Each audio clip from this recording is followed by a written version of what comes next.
Hello, everybody, and welcome to Behind the Camera.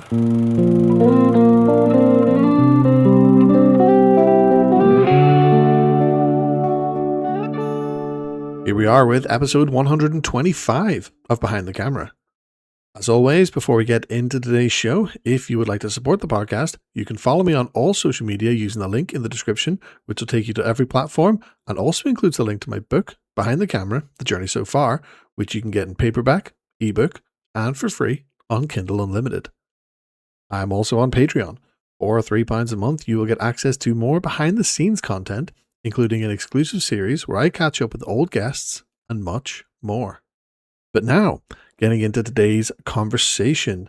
Joining me today is writer, podcaster, and comedian Courtney Kocak. We dive into Courtney's long-standing career as a multi-platform writer and performer, from crafting stories for podcasts and other publications to building her voice across comedy and her memoir.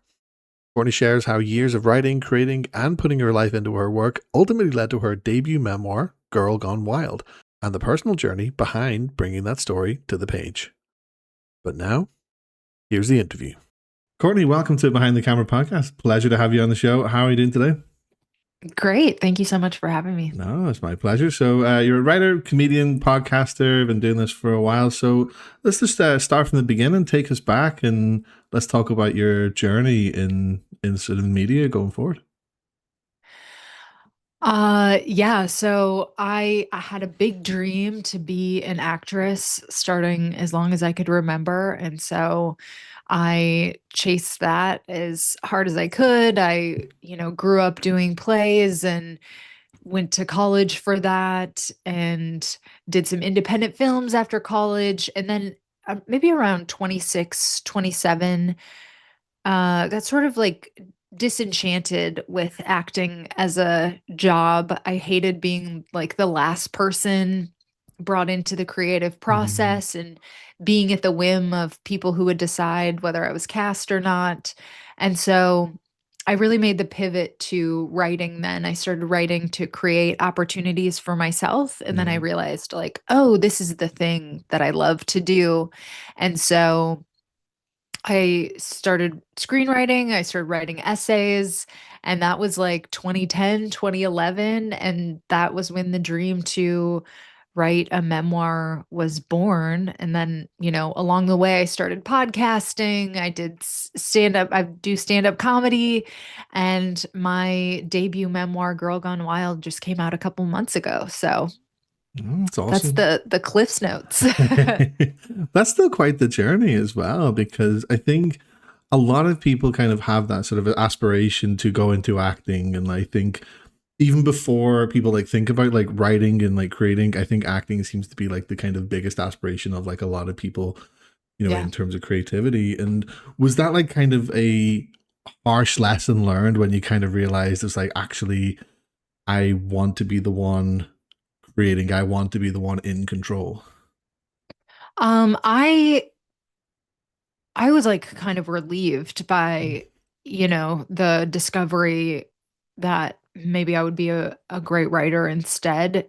It was so hard for me to admit that like I wasn't liking the lifestyle of being an actor. And so it was a tough transition in that way. But after I could admit it to myself and then to other people, I was like, oh, this is just such a much better fit. I like that you have more control. I mean, screenwriting, obviously, you need a whole team of people to bring that to life. But like with a book, you just really need yourself. And there's something so empowering about being like a one-man band kind of with your creative process. Yeah, of course. So, yeah, your debut memoir, then, Girl Gone Wild, was out in April. Am I correct in saying? Yep. So, is this sort of details your like kind of life and career, really, in terms of like stories from going from acting into sort of, well, I suppose like the last sort of number of years you've been doing podcasting and writing. So, what was the inspiration for writing it? Starting on that. Yeah. I mean, I didn't know exactly what the book was going to be when I had a dream that I wanted to write a memoir, and I didn't know exactly what that was going to look like. I had written all these like one-off essays about my experience selling t-shirts on the Girls Gone Wild tour, about some bad breakups, about all these different experiences. And so, when I started working on the book in 2020 is when I started for real. I started like collecting Mhm. things that I had already written and looking for like themes and commonality. And what I discovered is like really it's a story of my quest to make it.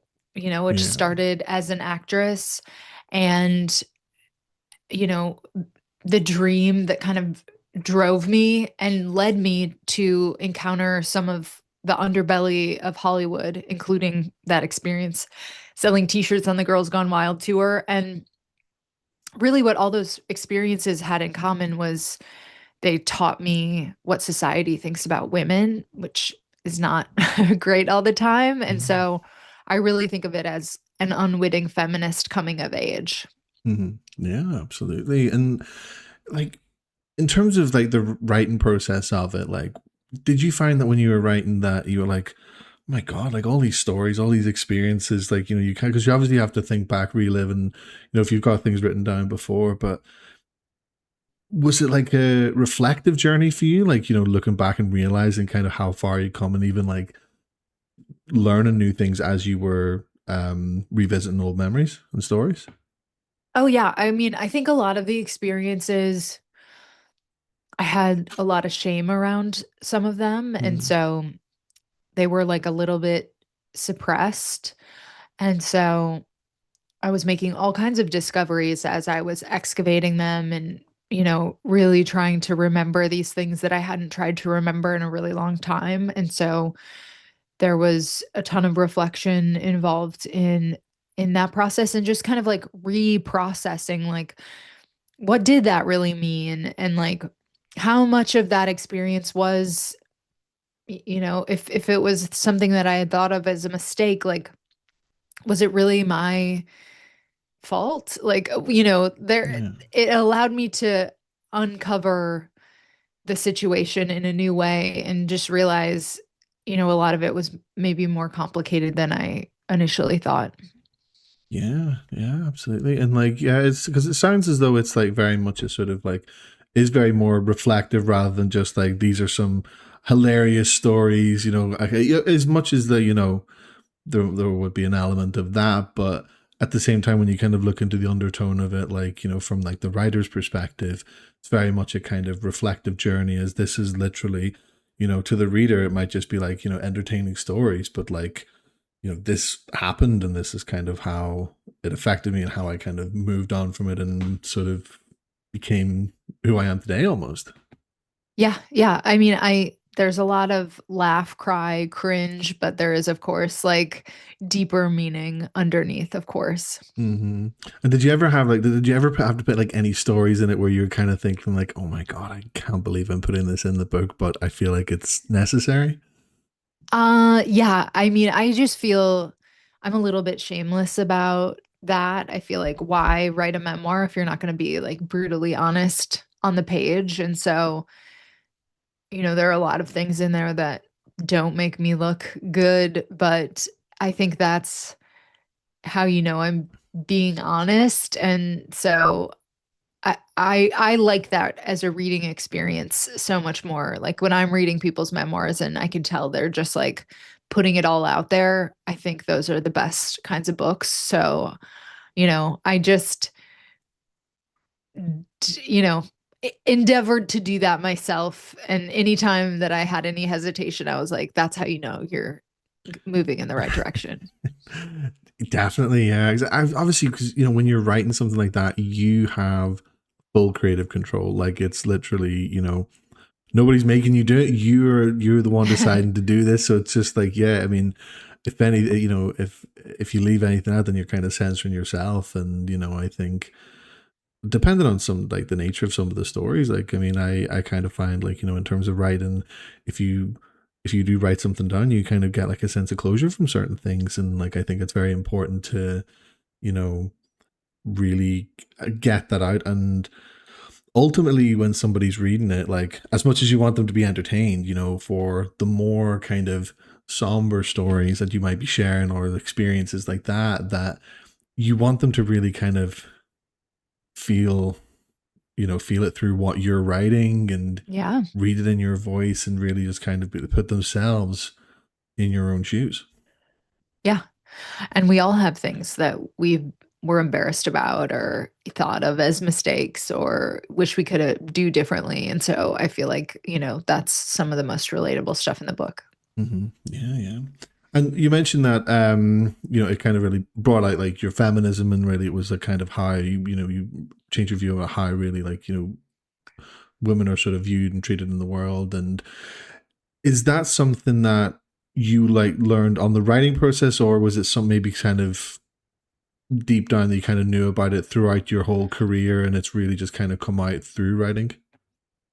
Yeah, I actually didn't realize that I was taking this incubator in 2020 and I was pulling together all these things that I had written and trying to figure out where the gaps were and everything like that. And people in that class were like, "Oh, everything that you write is so feminist." And I was like, "Oh, that's interesting. I didn't realize that." And I also realized early on that year that the Girls Gone Wild experience had been so pivotal. And so knowing that that was kind of a centerpiece of the book helped me kind of like assemble the rest of the plot and theme Mm-hmm. around that. And so I realized like there was this string of events in my early 20s that really like brought me face to face with what would become my feminism, and that was Mm-hmm. so formative for me. And so yeah, that's how it landed in the book. Yeah, absolutely. I think it's definitely like it is important to sort of have that kind of like mindset as well, especially in media, because media, you look at like stand up comedy, especially it is it's still quite male dominated, and a lot of amazing female comics are coming up through. And how do you sort of like as a stand up yourself? Do you kind of feel the balance shifting more towards it being equal, or do you still feel it kind of more male dominated? There's like levels to it, right? Mm-hmm. But I think, on the top tier working comedians, is it more men? It's like at least probably 60, 70%, probably 60, a solid 60, 65. Um, yeah, I think like that definitely exists. It used to be, I think, probably even worse. Mm-hmm. But I think, along the lines of like people that are still hustling and trying to establish their careers, kind of where I'm at, there's like a lot of women, I feel like, in my cohort. And so there is sort of like edging towards equality, but I also just think, it is something that a lot of men want to try. And so there is, and who knows, what's going to happen, like if they're going to decide to stay in it or not. But yeah, I mean, I Yeah. yeah. I know what you mean though, because it does seem like one of those. I think now particularly, like I think you see so many more comics coming up, like male and female, and it seems to now be one of those kind of industries where it's a lot easier to kind of break into, but I think that almost kind of sets the bar higher to succeed in a sense, because you kind of see it becoming a lot more competitive. And obviously like the humor being as subjective as it is. And if you're doing like a sort of show with maybe six other comedians or something in a small comedy club, like how do you know that you kind of outperformed other comedians, especially whenever one audience is so Well, it's different not to another audience, fixed. It's not fixed, exactly. Yeah. It depends on the audience. It also depends on, like even the best comedians bomb. And so, um, that's what's so fun about it is you get up each time and it's going to be different, and like you can only control a certain amount of it. And so, Mhm. it's really liberating and exciting and all of those things. And then, the industry is changing the way that the way that you developed your career as a stand-up like 20, 30 years ago is different in a lot of ways today because there's different avenues, right? You can make videos on the internet and get your name out that way and then start doing clubs. You can do the more standard, like open mic, try to get to open for somebody, that kind of Yeah. system. There's just like more avenues. And so, but there's also, I'm in Austin right now, Texas. And so Austin's like kind of a booming comedy city. But it's like Kill Tony is kind of the avenue to start doing comedy here, which isn't necessarily my style, but a lot of people are getting started that way. Yeah, I've so Kill Tony hasn't really quite got popular over here in the UK, and I did watch it before, and it's a very unique style, I have to say. Like Yeah. I think the concept of it is like very good.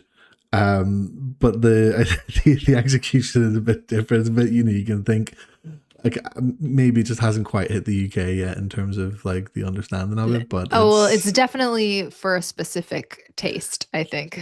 think so. Yeah, it's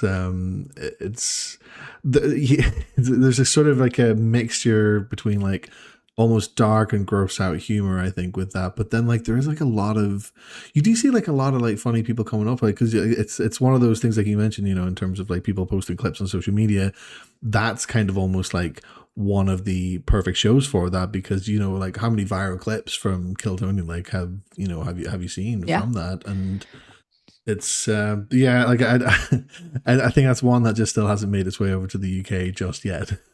Yeah, but I mean it has I'm not like a regular watcher or whatever, but it has a massive audience. So like for someone like me who it's not even really my style, it's like it's still tempting to like try to do the show because it can open so many doors for you. Yeah, yeah, absolutely. And how would you go about doing a show like that? Like, is it just like a sort of open application type thing, or? Um, I haven't actually gone out on one of these nights, but from what I understand, they do like a,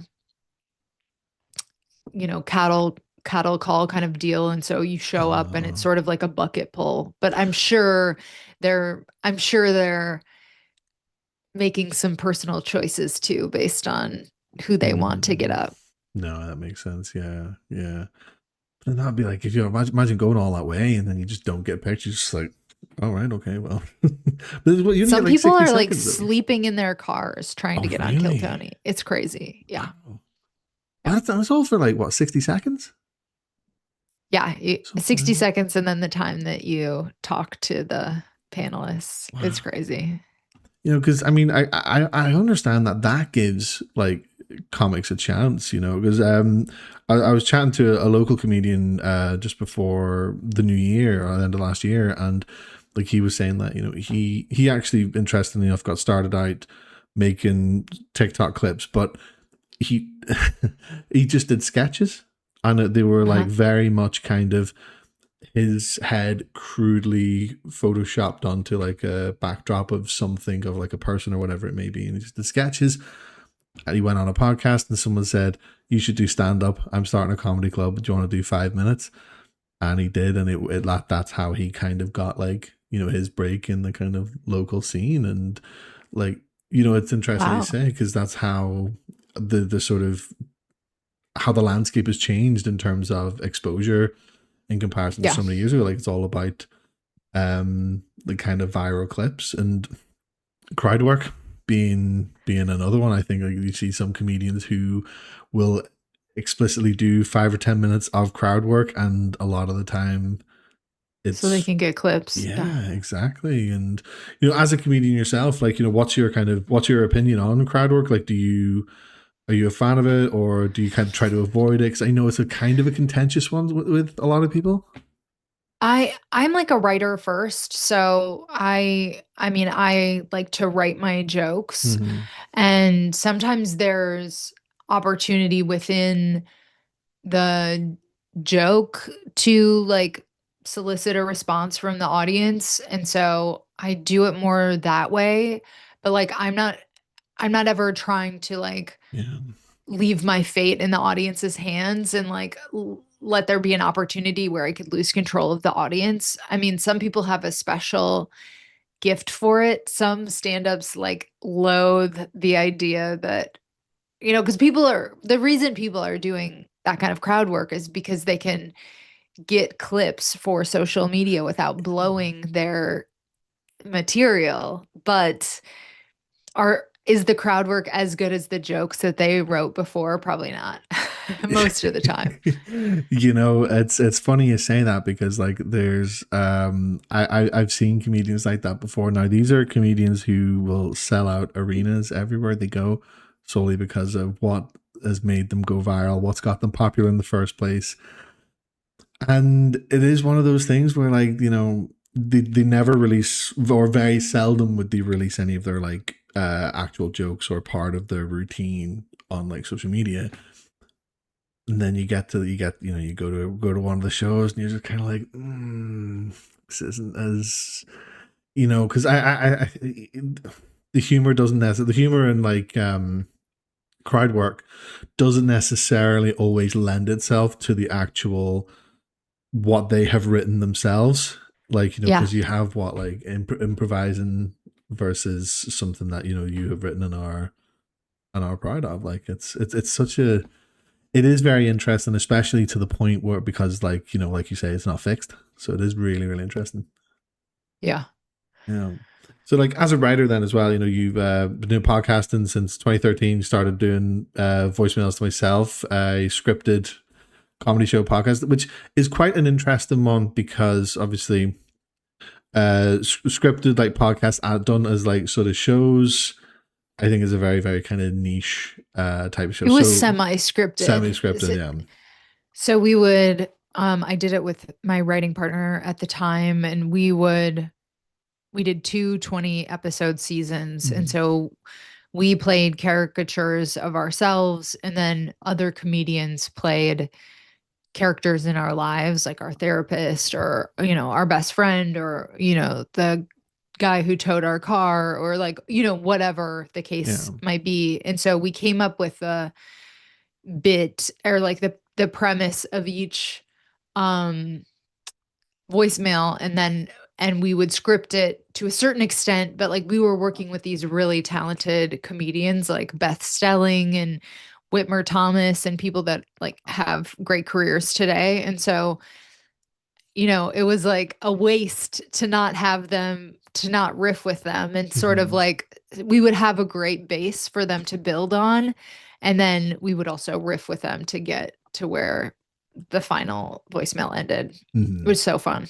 Can imagine. So when you say semi-scripted, is it really just in terms of here's the situation, here's the characters, and then it was kind of ad lib from there, or are you I talking like mean, sort we of like a would write directional out a kind of whole way? A monologue. whole We would monologue, write yeah. out a whole monologue, but you know, like there was opportunities for jokes that, we would do it with them several times. And so there would be a little bit of riffing that happened between each time, and like if new material came up, um we would welcome it. So Mhm. we always said semi-scripted because we weren't trying to take credit for literally every joke that came out of Yeah. that. Like there was so much that the performers added as well. Yeah, of course, of course. And so how do you then like compare that to like say like other podcasts you might have done, like where it's more just like conversational talking, kind of topical, where there's less of a sort of writing element to it, and it's Yeah. more kind of free flowing. Like how do you sort of compare the two in your personal I mean, opinion? it's totally different. That just the audio medium is the only thing that's the same. Like the reason we did I found podcasting by accident. Like I wasn't trying to become a podcaster. The reason that we did voicemails to self as audio only is because it was so much cheaper than trying to like do it as a web series, even though that's, kind of what we were doing Mhm. with the writing of it would be more like web series style. And so, and it was also something that like nobody else was doing this format at the time. There was like maybe Welcome to Night Vale. There was like, one or two fiction podcasts. There weren't that many. And so we just wanted to do this like out of the box thing, and it was great. It was such a fun learning experience, and it did give me the podcasting bug, though I've had lots of podcasting jobs where I made a bunch of different kinds of shows, but mostly what I've done myself since then has been a lot of like interview, chatcast style shows, um, which is like just totally different from what I was doing. Which is more like this than what I was doing with voicemails itself. Yeah, that's it. Because like obviously the format is like podcasting. Obviously, it's like takes on so many different forms. Like I think I really Mhm. believe that no two podcasts are the same, and but it's kind of weird because when you do like sort of interview, even when you do interview style podcasts, there's like an element of like preparation, writing, and you have to obviously produce it too. If you're writing it, you're producing it, you're kind of making sure everything is.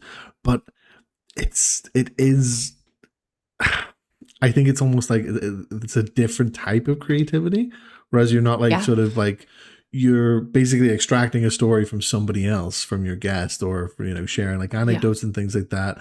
Everything is so on the fly in comparison to something that is like scripted. And do you have like a preference in terms of like scripted versus non-scripted, or even semi-scripted, or out of the three? I think they all serve their own function. It's maybe like the more journalistic part of me that Mm, likes to do a lot of the interviewing that I do for my different shows. And I'm also like with the Bleeders or with Podcast Bestie, they're very craft focused. So I'm like trying to teach a little bit, yeah. and I'm trying to continue learning about podcasting and writing myself. And so that's kind of the aim with those. And then with Private Parts Unknown, I just get to have like conversations about topics that I find really interesting. And like I do a fair amount of prep for those conversations. Like if someone's written a book, I usually try to read the book, or whatever prep is required for the conversation. And I come up with questions and I put them into an arc. But part of it is also just being open to wherever the conversation takes you. And um, yeah, it's a fun outlet, even though it's not exactly what I'm doing with my other writing. Yeah. No, I completely get you, because it's, I think for the most part, like podcasting is something that people fall into. Like I think like podcasting is one of the more accidental mediums that kind of Yeah, people end up probably. doing. And a lot of the time it kind of comes from somebody saying, "Oh yeah, you could do a podcast," or something like that, and then you go ahead and do it. Then you realize that they were being sarcastic, but then you're in too deep, and it continues on. That's funny. And it's so looking at then your podcast in terms of that, and then comparing that to your writing process with Girl Gone Wild. Would you say that when you were writing the book, it's kind of like shaped how you are as a writer for everything you've been doing since? It's been such a long process. Mm, Like the one-off essays that I was writing, in order to get good enough to write the book, were so helpful because, when I'm writing for the LA Times or the New York Times or whatever, I'm working with an editor who's mm, like great at their job. That's why they became an editor for a major publication like that. And so I was able to learn so much about just making my own work better through working with those people. And that really got me to the point where I was ready to write the book. And yes, I learned so much about writing. I learned so much about revision. I learned so much about publishing from writing the book. I do think that each book is like kind of its own animal. Like I'm working on my second memoir right now. And it's just like, first of all, I think the process is going to go a lot faster because of what I did mhm. learn from Girl Gone Wild. But it's just a different kind of book. So you are like relearning, you're learning what the book that you're writing wants to be, and it's not necessarily the same as the book that you wrote before. Yeah, no, I know what you mean. Like, I think because when you're writing a memoir, you know, obviously you're telling the stories as you remember them, as they kind of happen to you, and I kind of feel like there's such a huge element of emotion that goes into it because obviously it's a first-hand account of what happened. Um, but at the same time, you know, there's also kind of knowing your audience too, and like there needs to be some kind of like written compromise in terms of how the stories are like, you know, portrayed. And it is such an interesting process, like for sure. Like, you know, when you I don't know if did you have this yourself where like you might have written down like, you know, done like a full chapter of like a certain point and think that's amazing, and then when it comes to the editing process you're kind of like, oh wow, that's kind of, there's half of that kind of cut out. There was, I just kept working on it Mm, until I was really happy with how everything came together. But yeah, I mean, in early drafts, does it look like how I want it to look like? Not necessarily. I would say I'm not necessarily thinking about my reader, especially mhm, early on in the process. And so I'm really just trying to write the best book mm. that I want to read. And I'm my own first best reader. And so, like, if I can make myself happy with the book, that's kind of just what I'm trying to do. Like, obviously, when you are in the later stages and you have a book deal and you are like working toward a deadline, then you start thinking about other people's voices. Like, what are the people that I wrote about going to think? And like, what are, um, other writers that I admire going to think about what I wrote? But I think the later that happens in the process, the better. Yeah.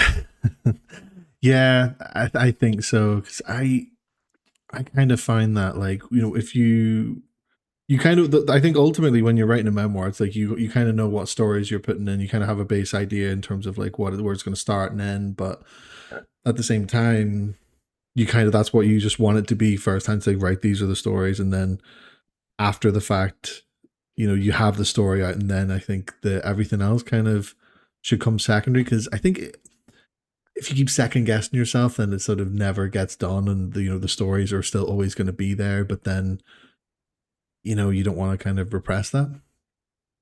Well, I think it's a lot messier than you're giving it credit for. Well, Like, yeah, there's a lot of trial and error of like, do all these stories go in the same draft? Like mm, the first draft of Girl Gone Wild, I had a bunch of stuff that's actually in my second memoir that I ripped out and replaced with other things. So I think, really revisiting it and doing multiple drafts and trying stuff and being willing to rip it out if it's not working, like all of that is good for your process. And like it should take years for you to write a book and get it to where you want it to go. I think the done piece of it is more of a like internal mm, instinct.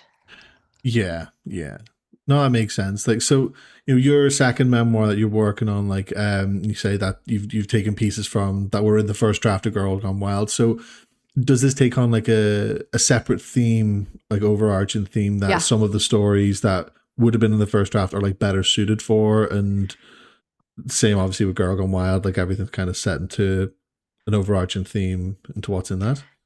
Yeah, after I realized like you're trying to figure out like what is the book really about, and like after I figured out, okay, the pivotal experience was that Girls Gone Wild experience, and like the arc is really, like kind of threefold. It's like my metamorphosis from girl to woman. It's like my chasing my dream to be an actor, and then how that transformed into a writing dream, and then this feminist coming of age. So like those are kind of like the plot and thematic spines of the book, and that's how I could know like, does this fit Does this not Yeah. fit? Should I take it out? Do I need to add it?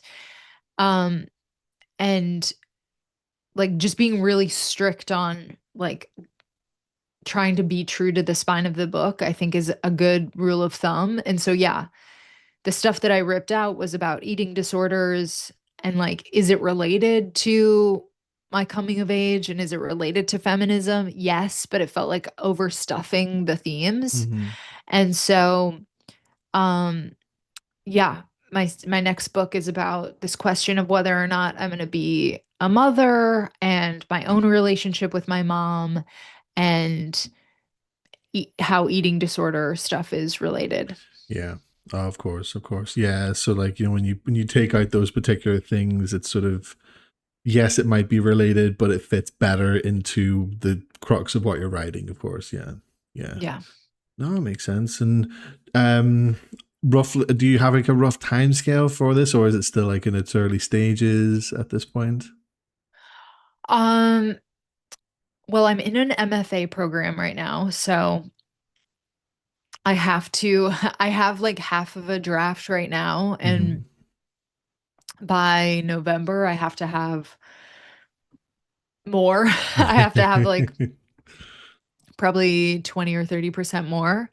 And so I'll have it pretty like a workable draft at that point. The problem is, and this can be true with a lot of memoirs, is like you haven't lived the end of it yet. I haven't lived the end of this. Like I haven't I don't know the answer to that question yet. Hmm. Like I think I think I have some ideas about what my timeline is going to be and if I'm going to, you know, become a parent and how, Yeah. but I haven't fully answered those questions. And so, while I could probably publish the book, by the end of next year, like I don't think the part of like I won't have lived the ending quite yet. And so it's probably going to be a couple years just because of that, even though a lot of the content will have been written.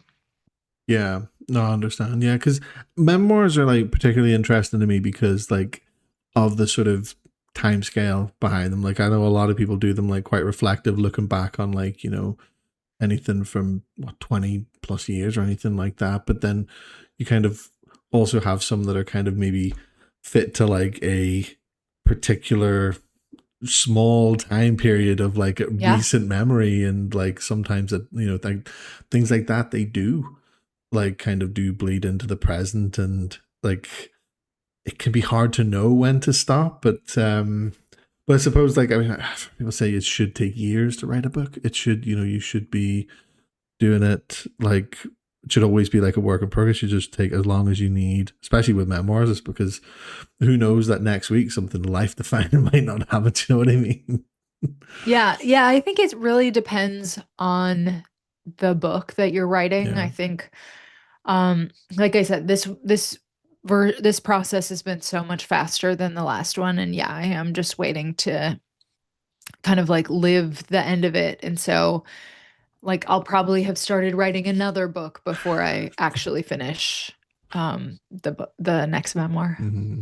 And like, so would you say that you've caught like the writer's bug as well as like catching the podcasting bug and everything else, like for like specific for like writing, book writing? I mean, Yeah, no, I feel like I've had that bug for a while and it's only gotten stronger, with finishing Girl Gone Wild and having it out in the world. And so I have an idea for a novel that I want to get oh, started on, and um, I have something percolating that's like a little bit more narrative nonfiction, and mm, so hopefully there will be a lot of books in my future. yeah, of course, yeah. And I love that because I think it's, the way I look at things is that there's no limit to creativity. You can do absolutely anything you want, and even if you start off writing, and if you start with your first book's a nonfiction book, who's to say you can't move into fiction? And especially, you've been writing for years as well. Like, I'm sure there's going to be so much of it that translates, and especially with what you learned Yeah. in terms of writing Girl Gone Wild, in your upcoming memoir too. Like, I think Yeah, like the possibilities are endless. I think it's always incredibly important to just continue the story in any way that you can. Yeah, and it's fun that each book is its own unique challenge. So, Yeah, definitely, definitely. Well, Courtney, it's been an absolute pleasure having you on Behind the Camera podcast. Thank you so much for your time. I would just like to give you the floor if you'd like to let the listeners know where they can find you, and of course, if there's anything else that you'd like to plug, the floor is yours. great. Yeah. You can find me online. I am on all the social medias at Courtney Kocak. My last name is Kocak. My website is courtneykocak.com.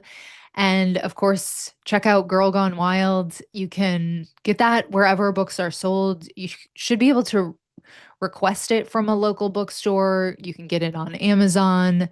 You can get it on lots of online retailers. And thank you so much. Great to chat with you. No, thank you. It's been an absolute pleasure chatting. Thank you very much, and take care. You too. Bye.